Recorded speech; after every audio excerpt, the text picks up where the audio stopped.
नमस्कार साथियों, मैं मुकेश जोशी अपने शब्दों का समर्पण लेकर मां सरस्वती को नमन करता हूं और आप सभी का उत्कर्ष परिवार में हार्दिक अभिनंदन करता हूं। साथियों, हम आज बात कर रहे हैं हमारे आरबीएसई बोर्ड के जो सिलेबस पर हम चर्चा कर रहे हैं, ठीक है ना।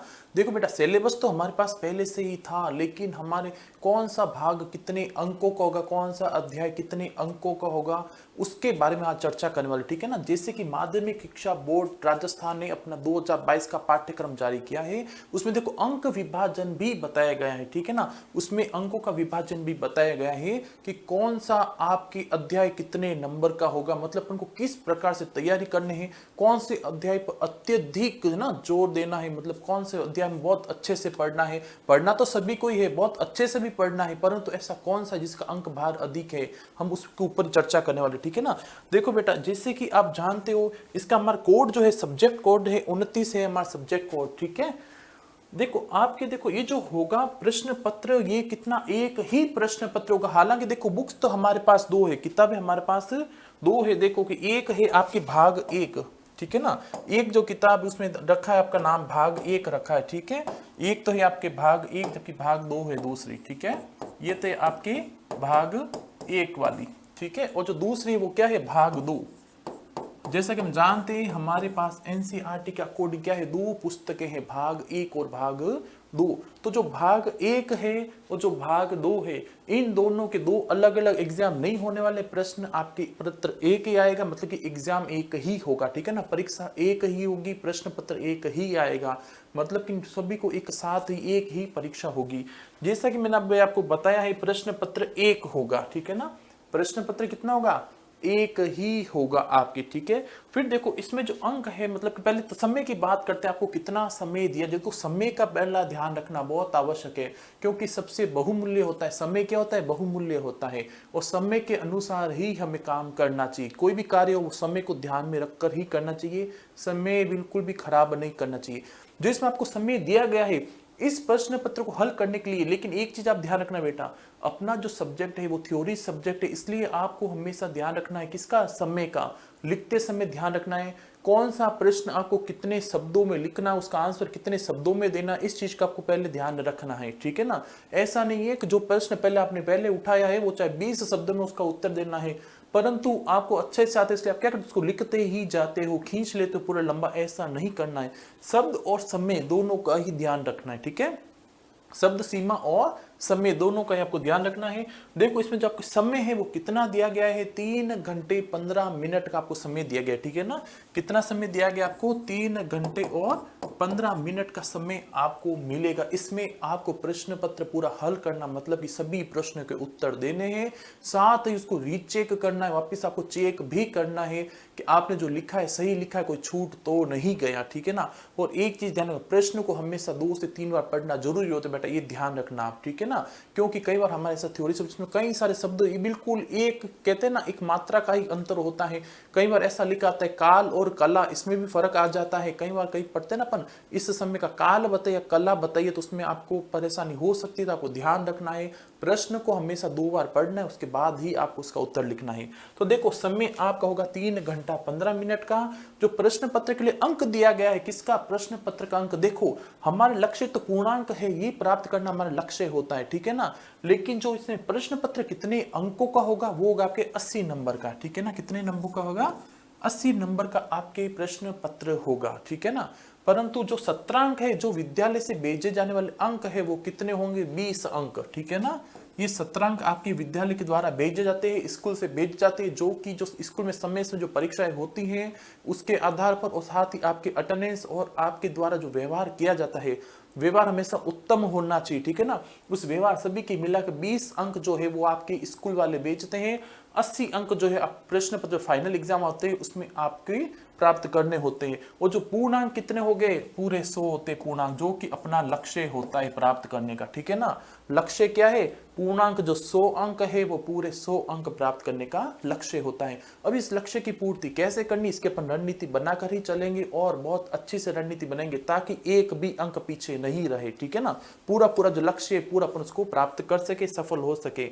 तो जैसे कि मैंने आपको बताया 2 बुक्स है आपकी, ठीक है ना। उसमें से भाग एक की हम बात कर रहे हैं। भाग एक क्या है, भारतीय समाज, ठीक है ना। भाग एक आपके कौन सा होगा, भारतीय समाज, जिसमें कि अध्याय पहला जो है, देखो बेटा इसके आने का देखो क्या फायदा हुआ, आपको पता चल गया कि जो अध्याय एक है इसका कोई मूल्यांकन में सम्मिलित नहीं है। क्या है, मूल्यांकन में सम्मिलित नहीं, ये चीज ध्यान रखना। लेकिन अध्याय एक जो आपका है वो मूल्यांकन में सम्मिलित नहीं है, मतलब कि इसके अंक नहीं जुड़ते हैं ना, मतलब कि इसके संबंध कोई परीक्षा में प्रश्न आए या नहीं आए इसका हम नहीं कह सकते, मतलब मूल्यांकन में सम्मिलित ही नहीं है। ये अध्याय ये क्या है, मूल्यांकन में सम्मिलित नहीं है। जो कौन सा था, भारतीय समाज का परिचय, इसमें हमें भारतीय समाज का परिचय दिया गया है, परंतु ये जो अध्याय एक है ये आपके मूल्यांकन में सम्मिलित नहीं है। इसमें आपने क्या पढ़ा है, देखो इसमें आपको उपनिवेशवाद है, राष्ट्रवाद है, वर्ग और समुदाय के बारे में इस अध्याय में हमें बताए गए हैं। अब हम बात करते हैं अध्याय 2 की, ठीक है, भाग 1 का अध्याय 2।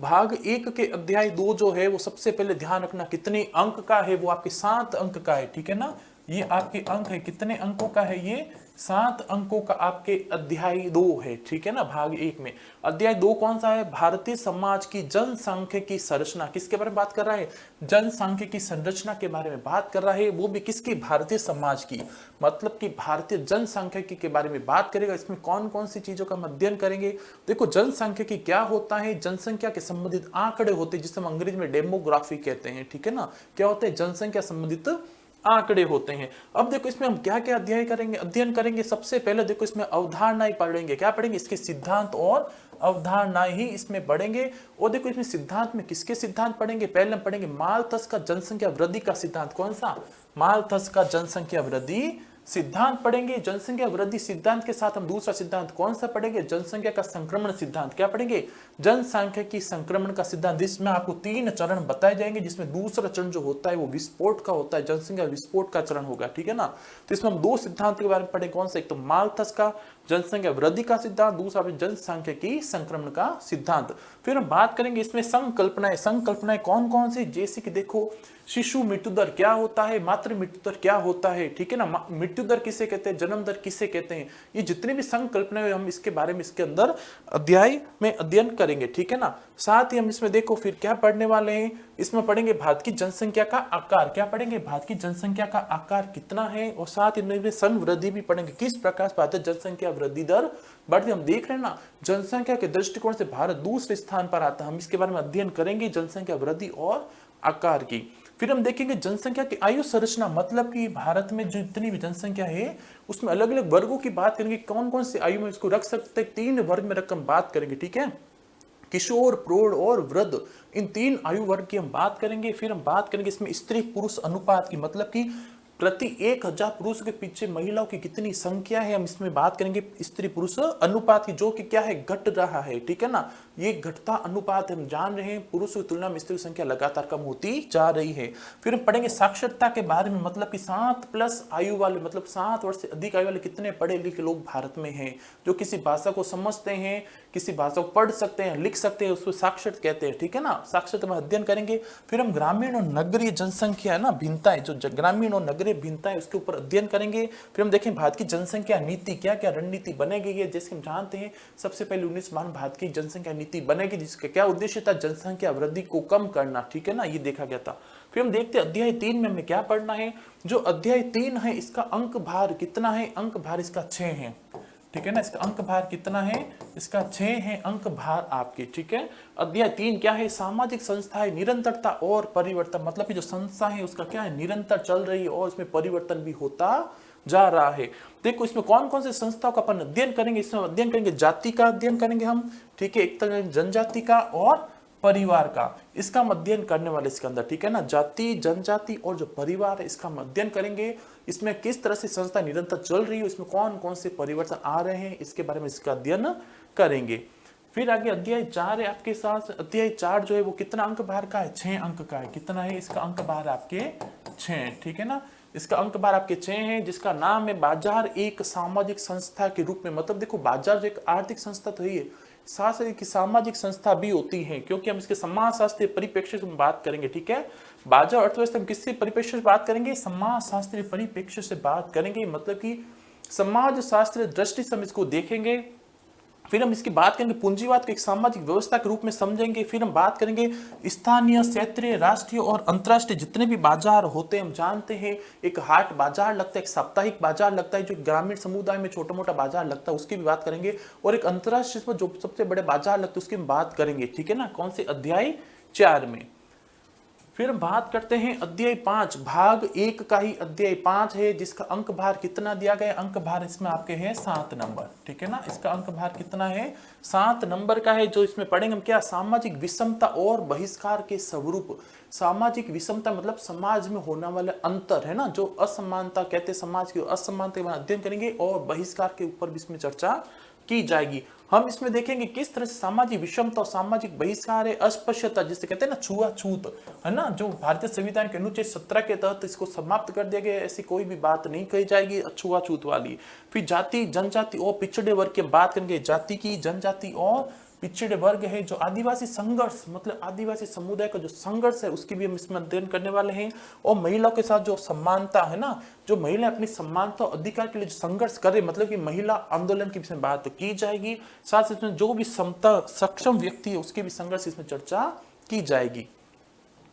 फिर देखो अगली बात हम अध्याय 6 कहते हैं। अध्याय 6 में कितने अंक भार है, अंक भार इसके हैं 7, ठीक है ना। अध्याय 6 के अंक भार कितने हैं, 7 नंबर का ये अध्याय आपके 6 है। देखो बेटा लगभग सभी जो अध्याय आपके लगभग एक समान ही, ज्यादा इसमें अंतर नहीं है, कोई 6 नंबर का है तो कोई 7 नंबर का है, इतना ही फर्क है, ठीक है ना। फिर जो अध्याय 6 है वो आपकी सांस्कृतिक विविधता की चुनौतियां, मतलब कि सांस्कृतिक विविधता जो संस्कृति में भिन्नता है उसकी चुनौतियों की बात करेंगे, जिसमें सांस्कृतिक समुदाय, राष्ट्र, राज्य, भारतीय संदर्भ में क्षेत्रवाद, हम किसकी बात करेंगे, क्षेत्रवाद की इसमें बात की जाएगी। और राज्य और धर्म संबंधित मुद्दे, कौन से, जो राज्य और धर्म के संबंधित मुद्दे हैं उनको पहचान, उनकी भी क्या मुद्दे और पहचान की बात होगी। फिर सांप्रदायिकता की बात करेंगे हम, किसकी, सांप्रदायिक, जो कि कोई भी एक धर्म अन्य धर्मों को अपने से नीचा समझता है, मतलब कि उसको हानि पहुंचाने का प्रयास करते हैं, सांप्रदायिकता, ठीक है। फिर धर्म निरपेक्षता की बात करें, मतलब किसी प्रकार के धर्म को राज्य धर्म की घोषणा नहीं करना, सभी धर्म को एक सम्मान मानना, धर्म निरपेक्षता उसे कहते हैं, ठीक है, इसकी बात करेंगे। फिर राष्ट्र, राज्य और नागरिक समाज की हम इसमें बात करने वाले हैं। फिर देखो बेटा अगला जो आपके है अध्याय 7 है ना, जो अध्याय 7 क्या है, परियोजना संबंधी मतलब प्रोजेक्ट वर्क के लिए है अध्याय 7, ये भी क्या मूल्यांकन में शामिल नहीं है।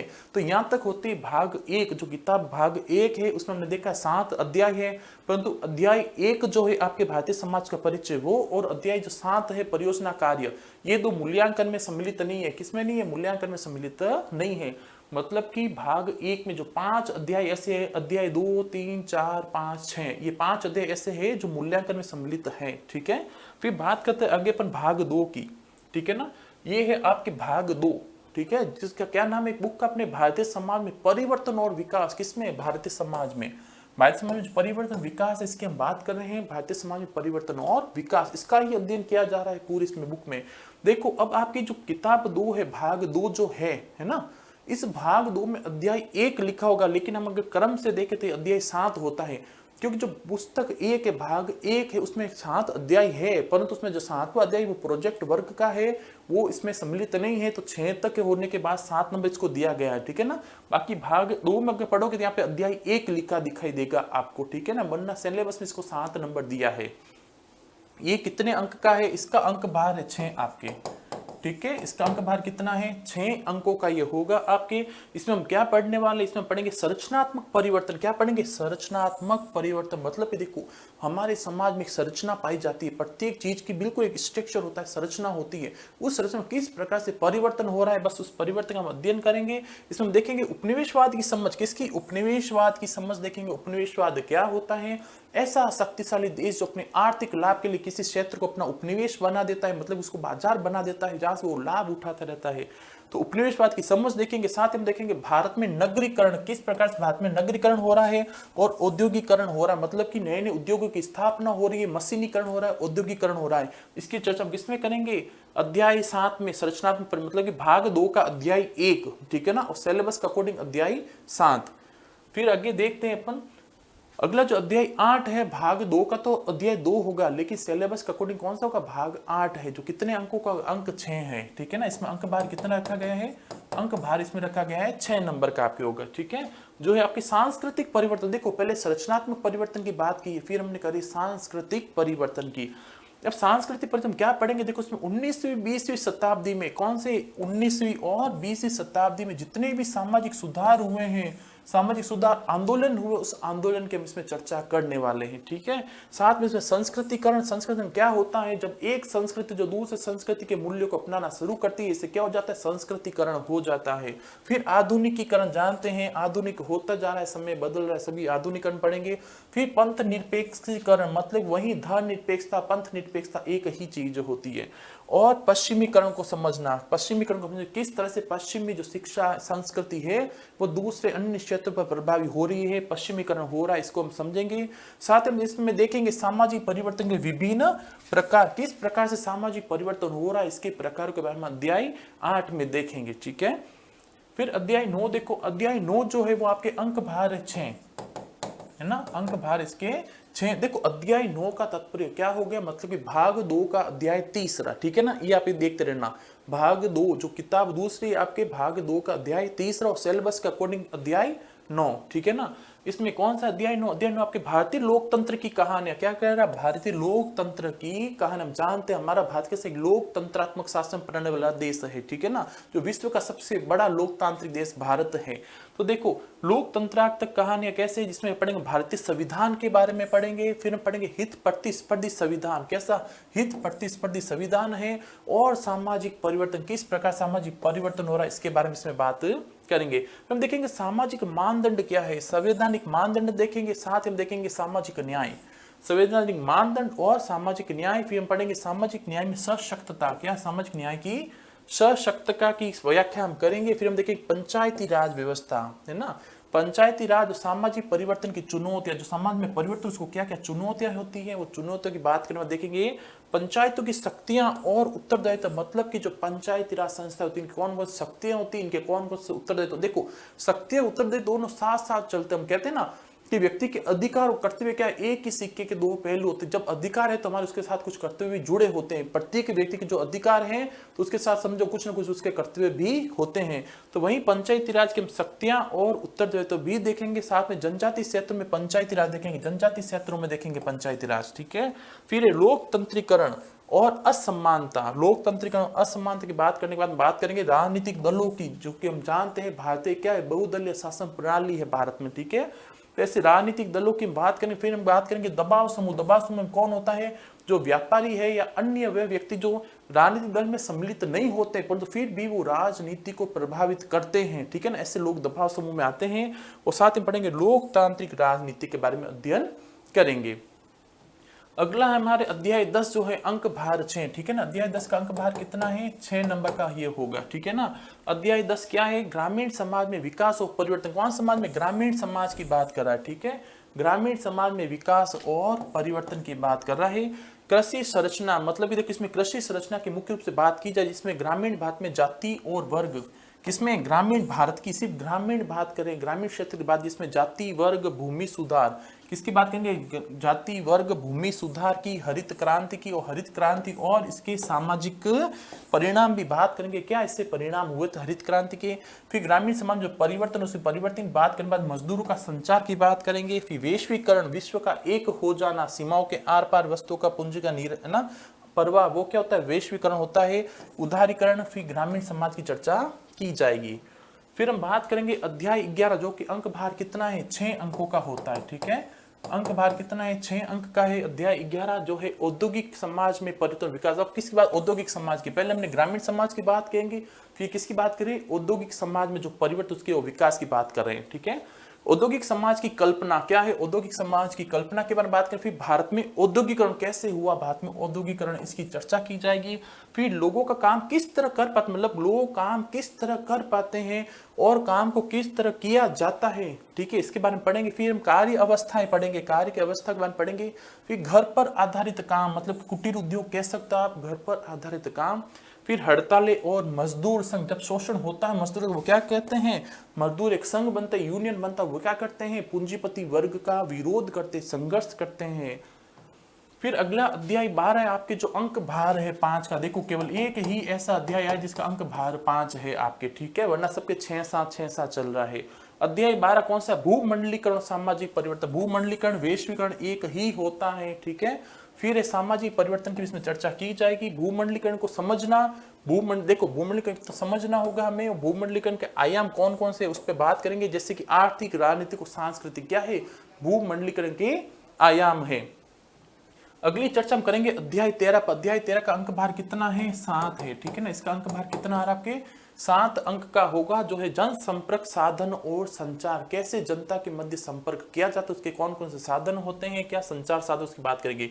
बाद में जन संपर्क साधन जैसे कौन कौन से होते हैं, एक तो रेडियो है, टेलीविजन है, ठीक है ना। जनसंपर्क के साधन कौन कौन से उसकी चर्चा की जा रही है, एक तो रेडियो है, टेलीविजन है और प्रिंट मीडिया जैसे समाचार पत्र वगैरह, पत्रिकाएं वगैरह ये होती है, ठीक है ना। मास मीडिया की बदलती प्रकृति, अब मास मीडिया किस तरह से इसकी प्रकृति बदलती जा रही है, बदलती प्रकृति, वैश्वीकरण और मीडिया की हम इसमें चर्चा करेंगे। फिर अगला देखो अध्याय आपके है 14, सबसे लास्ट जो अध्याय आपके अध्याय 14 है, जो कि 5 अंकों का। ये 2 अध्याय ऐसा है जो 5 अंकों के है, ठीक है ना, वरना सभी 6-7 के चल रहे, ठीक है ना। तो इसके अंक भार कितना दिया गया है, अंक भार 5 दिया है, ठीक है ना। अध्याय 14 में जो किया है सामाजिक आंदोलन, समाज में होने वाले आंदोलन की बात कर रहा है। अब सामाजिक आंदोलन की अवधारणा के बारे में अध्ययन किया जाएगा, किसका किया जाएगा, सामाजिक अध्ययन के अवधारणा के बारे में बात की जाएगी। साथ में पढ़ेंगे सामाजिक आंदोलन के सिद्धांतों की बात करेंगे, इसके वर्गीकरण, पर्यावरण आंदोलन की बात करेंगे, मतलब समाज से ही जुड़े हैं पर्यावरण आंदोलन, ठीक है। और बाद में बात करेंगे वर्ग आधारित आंदोलन। देखो अलग अलग वर्ग होते हैं, निम्न वर्ग, उच्च वर्ग है ना, जाति के आधार पर वर्ग होते हैं, इसमें महिला पुरुष वर्ग भी होते हैं, मतलब वर्ग के आधार पर इसमें चर्चा की जाएगी। वर्ग के आधार पर क्या क्या आंदोलन उसकी बात की जाएगी। फिर जैसे वर्ग में कौन, देखो श्रमिक वर्ग की होगी, किसान वर्ग होगा, जाति आधारित वर्ग होगा, ठीक है ना। ये वर्ग जैसे श्रमिक वर्ग क्या होता है, एक तो पूंजीपति वर्ग होता है, एक श्रमिक वर्ग होता है, ठीक है ना। एक किसान वर्ग की बात की जाएगी इसमें, और जाति आधारित जो वर्ग होते हैं, उच्च जाति, निम्न जाति, इन सभी की चर्चा इसके अंदर की जाए, किस तरह से वो आंदोलन कर रहे हैं। तो बहुत ही मजा आने वाला आपको पढ़ते हुए। देखो ये सभी अपने आसपास के जो है, ये कहते हैं ना अपने जीवन के बहुत नजदीक जुड़ा सब्जेक्ट है समाज शास्त्र, जिसमें चर्चा कौन सी होती है, जो हमारे पास के परिवेश में, हमारे आसपास के परिवर्तन में सभी चीज घटित होती है, घटनाएं, उन्हीं की चर्चा हमारे समाज शास्त्र अध्ययन में किया जाता है। तो हमारा जो लक्ष्य है 100 अंकों का, हमें बस उस पर पूरा फोकस करना है और वहां तक पहुंचना है। धन्यवाद, नमस्कार।